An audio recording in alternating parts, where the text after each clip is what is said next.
Goedenavond, het is zaterdag 16 maart. Dit is Zeeland nu met het belangrijkste nieuws van vandaag.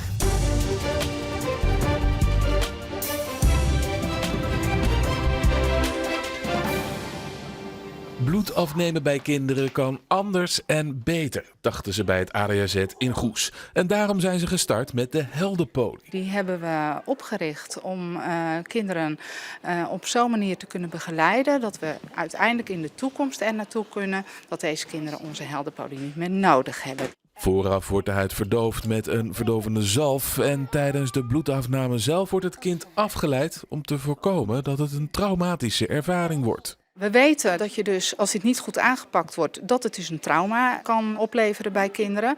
En dat willen we voorkomen. En als er een trauma is, dan willen we weer terug naar vertrouwen gaan. Na een succesvolle proef wordt de methode nu ook uitgebreid naar andere delen van het ziekenhuis. We hebben ooit tegen elkaar gezegd, we willen dat alle kinderen die in het ziekenhuis komen, alle procedures die daar gedaan worden, comfortabel verlopen. Nu hebben we dus die Heldenpoli en nu zien we dat we veel efficiënter werken. Dat de slagingspercentage is 100%, dus dat is hartstikke goed.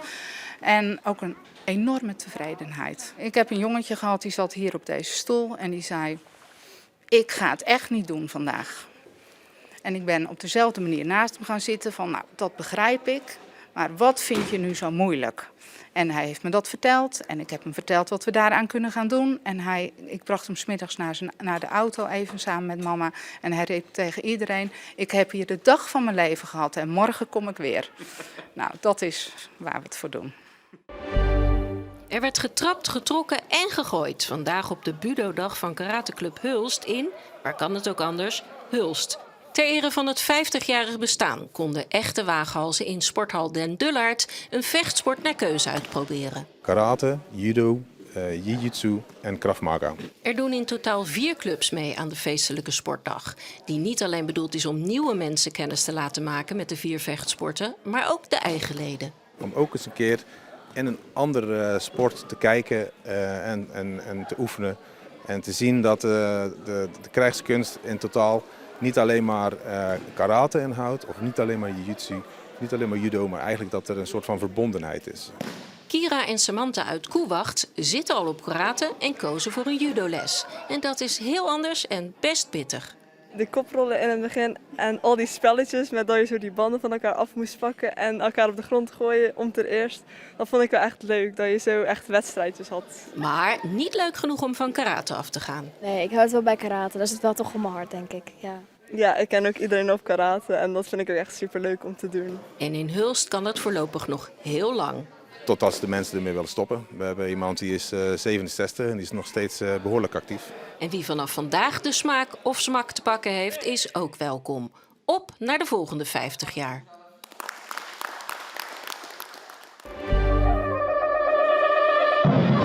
De Koninklijke Muziekvereniging Veronica uit Zuid-Zanden bestaat 150 jaar en is daarmee een van de oudste van Zeeland.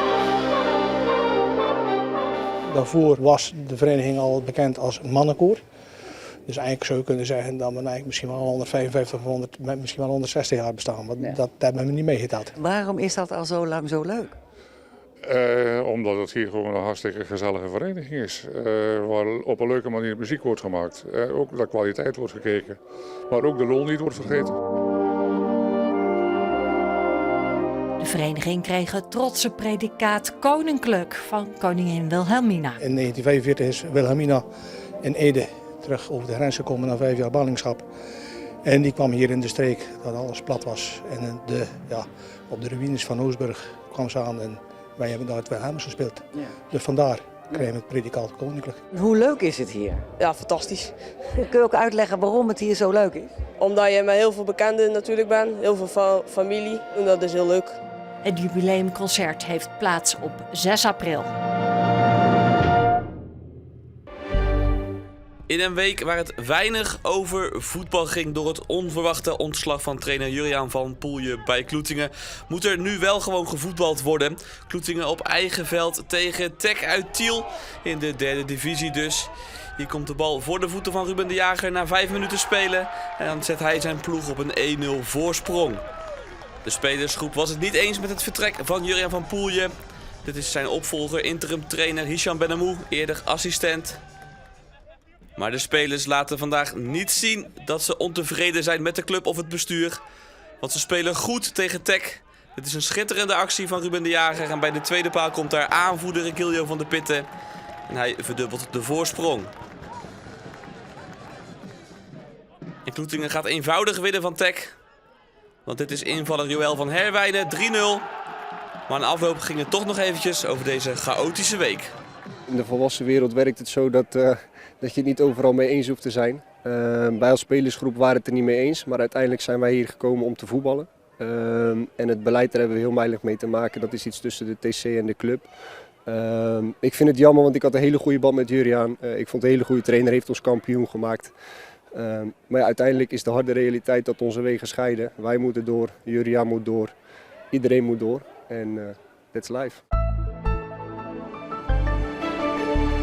Een hoger drukgebied kwam uit Engeland dichterbij en dat deed de luchtdruk stijgen tot boven de 1020. Maar het was niet direct goed nieuws, want we begonnen met veel bewolking en een paar kleine buitjes, met regenbogen ook. Hier eentje bij Serenhoek en hier ook een dubbele in Arnhem-Muiden. Maar de lucht werd droger en er kwamen meer opklaringen.